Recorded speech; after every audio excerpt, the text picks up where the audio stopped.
Assalamualaikum warahmatullahi wabarakatuh. Perkenalkan, nama saya Siti Rahma dari Manajemen 2017. Di sini saya akan menjelaskan tentang pembahasan soal akuntansi manajemen dari soal UAS tahun lalu. Saya akan menjelaskan soal kasus 2. Di soal kasus 2 itu, di nomor pertama itu yang ditanya adalah menghitung periode pengembalian modal. Nah, rumus dari periode pengembalian modal atau payback period itu adalah investasi awal dibagi arus kas masuk. Nah, di sini karena arus kas masuknya sama, jadi rumusnya seperti ini. Investasi awal dibagi arus kas masuk. Investasi awalnya itu sebesar $300.000 dibagi sama arus kas masuk dari per tahun itu $50.000. Jadi payback periodnya itu adalah 6 tahun. Dan untuk menghitung nomor selanjutnya itu menghitung ARR. Untuk menghitung ARR itu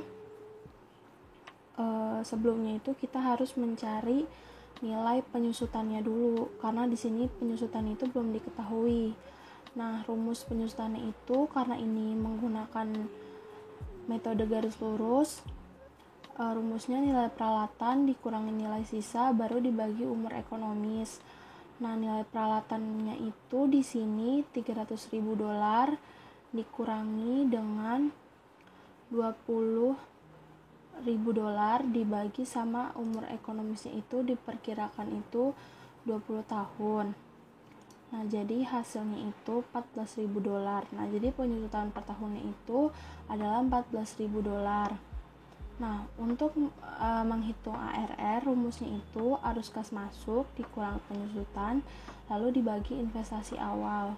Nah, arus kas masuknya itu kan $50.000 dikurangin sama penyusutan yang tadi udah kita cari itu $14.000 dibagi sama investasi awalnya itu sebesar $300.000. Jadi ARR-nya itu 0,12 atau 12%. Nah, lalu selanjutnya itu menghitung NPV. Nah, rumus NPV itu adalah arus kas dikali PVIFA. Nanti nyari di tabel PVIFA-nya itu yang persenan 10% di periodenya 20. Nah, terus ini dikurang investasi awal.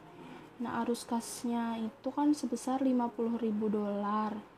Nah, lalu dikali 8,513 dikurangin sama $300.000.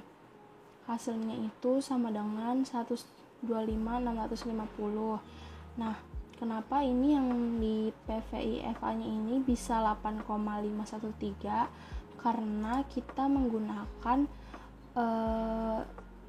nominal angka dari tabel nilai sekarang anuitas. Jadi udah ada di soal tabelnya. Jadi kita tinggal lihat aja yang bunganya itu di baris 10%, terus periodenya pilih yang 20. Nah, itu sudah tertera di soal ada 8,513. Seperti itu. Jadi tinggal nyari aja di tabel anuitas, tabel sekarang dari anuitas itu. Tabel sekarang anuitas itu untuk yang arus kasnya sama tiap tahun. Jadi karena di soal ini tiap tahun arus kasnya sama, jadi pakai tabel kita melihatnya dari nilai sekarang dari anuitas. Sedangkan kalau misalkan arus kasnya beda, itu pakai tabel yang nilai sekarang jumlah tunggal. Jadi jangan sampai ketukar ya. Terus selanjutnya itu nyari IRR. Nah, sebenarnya kalau nyari IRR itu harus trial and error. Jadi pertama kayak kita cari dulu nih NPV-nya. Nah, kita nyari NPV Terus nanti kita di sini saya sudah mencobakan dari tingkat diskontonya itu 10%, 12, 14, sama 16. Nah, di sini kita juga sama nyarinya itu pakai rumus NPV. Jadi nanti arus kasnya tinggal masukin, samakan semuanya $50.000 dikali sama PVIFA-nya. Nah, PVIFA-nya itu dicari dari tabel sama kayak tadi. Jadi tinggal nyesuaiin aja sama persenannya kan. Nah, persenannya itu kan ada 10, 12, 14 sama 16. Nah, terus periodenya itu tetap sama 20, nyarinya di periode 20. Terus caranya sama aja, tinggal ikutin dari rumus aja. Nah, terus di sini kalian nanti kan dapat nih nilai NPV-nya. Nah, terus di sini itu diketahui nilai NPV-nya itu dari plus ke minus itu ada di antara 14% sama 16%. Nah, terus abis itu karena NPV-nya mendekati 0 itu, kan yang mendekati 0 kan antara positif ke negatif itu yang dari 14% sampai 16%. Nah, jadi untuk mengetahui ketentuan tepatnya itu dilakukan interpolasi sebagai berikut. Nah, terus selisih bunga. Nah, selisih bunga dari 14 ke 16 kan 2%. Nah, terus selisih PV. Nah, terus di sini tuh kita mencari selisih PV. Nah, selisih PV itu didapat dari kan yang dari selisih bunga 14% itu selisih PV-nya didapat dari yang ini kan kayak NPV. Dia rumusnya itu kayak NPV yang dari 14%, cuman dia nggak dikurangin investasi awal. Jadi cuma $50.000 dikali 6,623. Nah, itu hasilnya kan 331.150. Nah, terus sama juga nih yang nilai diskonto 16%. Jadi dia cuma buat nyari selisih PV-nya itu dicari PV-nya, jadi nggak dikurangin sama investasi awal. Jadi cuma yang buat nyari 331.150 itu didapat dari $50.000 dikali sama angka dari tabel PVIFA-nya itu. Tinggal masukin aja kan angka dari dikaliin maksudnya sama yang dari tabel. Terus dapat hasilnya 331.150. Terus buat yang 16% itu 296.400. Nah, terus dikurangin nih selisih PV kan. Ini yang 34750 itu namanya selisih PV. Itu didapat dari yang 14% itu PV dari yang 14% dikurangin sama PV yang 16% kan. Hasilnya itu 34.750. Nah, habis itu setelah itu kita nyari tahu nih selisih PV dengan OI atau original investment. Nah, itu caranya itu sama nih kan kayak PV. Ini PV-nya itu kita masukin sama kayak tadi 14%, sama yang tadi original investment itu kan investasi awalnya kan $300.000. Terus dikurangin hasilnya 31.150. Nah, terus habis itu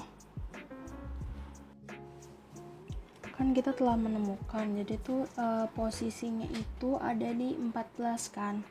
Nah, jadi untuk mencari komanya itu caranya itu dengan membagi selisih PV yang 34.750 dengan selisih PV dengan OI yang 31.150. Jadi $34.750 dibagi dengan $31.150. Nah, terus abis itu dikalikan dengan 2%. Nah, kan dikalikan 2% itu hasilnya 0,0223. Nah, jadi kita bulatkan saja jadi 0,22 kan.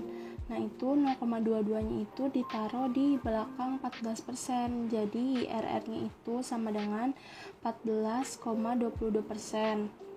Nah, lanjut ke nomor yang kelima, kan kesimpulannya ya. Itu di situ ditanyanya itu, haruskah Ken membeli peralatan tersebut? Nah, jadi indikatornya itu untuk mengetahui apakah si Ken ini beli peralatan tersebut atau enggak, itu dilihat dari nilai NPV sama IRR. Nah, kalau misalkan NPV-nya itu positif, berarti investasi tersebut layak. Berarti Ken itu harus membeli peralatan tersebut. Nah, terus kalau dilihat dari IRR sebesar 14,22%, yang artinya IRR itu lebih tinggi dari tingkat pengembalian yang diharapkan yang sebesar 10% tadi, maka investasi tersebut itu dibilang layak gitu. Jadi artinya Ken itu harus membeli peralatan tersebut. Jadi intinya untuk mengetahui investasi tersebut layak atau enggak itu dilihat dari nilai NPV yang positif sama IRR yang lebih besar daripada tingkat pengembalian yang diharapkan. Jadi Ken itu harus membeli peralatan tersebut karena investasi untuk si peralatan tersebut itu layak. Selanjutnya ke soal kasus yang ketiga.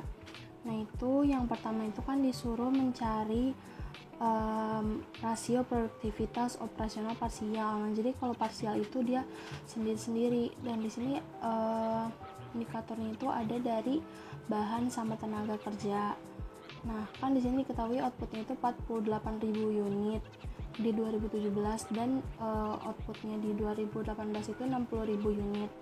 Sedangkan input di tahun 2017 itu untuk bahan 12.000 unit dan tenaga kerjanya itu 6.000 jam. Dan untuk 2018 itu bahannya 13.500 unit dan tenaga kerjanya itu 6.000 jam, maaf. Terus untuk mencari rasio produktivitas parsial itu kita nyari dulu nih satu-satu.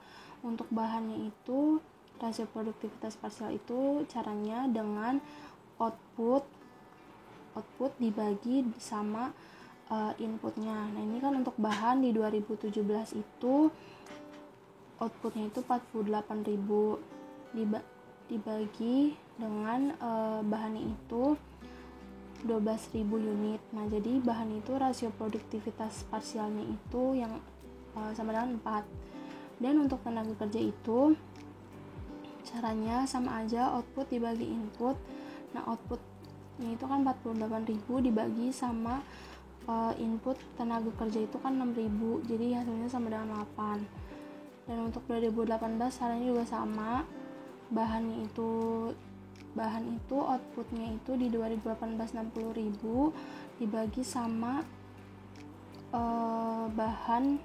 input bahan di 2018 itu 13.500, hasilnya itu 4,4. Nah, tenaga kerja 60.000 dibagi sama 6.000 itu hasilnya 10. Terus habis itu kesimpulan itu berdasarkan rasio produktivitas operasional parsial yang telah dihitung di atas, dari bahan itu kan dia mengalami peningkatan kan dari 2017 ke 18 sebesar 0,4. Nah, sedangkan untuk tenaga kerja itu dia mengalami penurunan sebesar 2. Terus yang kedua itu kita kan disuruh mencari produktivitas terkait laba. Dan selanjutnya itu menghitung produktivitas terkait laba. Nah, keterkaitan perubahan produktivitas dengan laba dijelaskan oleh aturan berikut.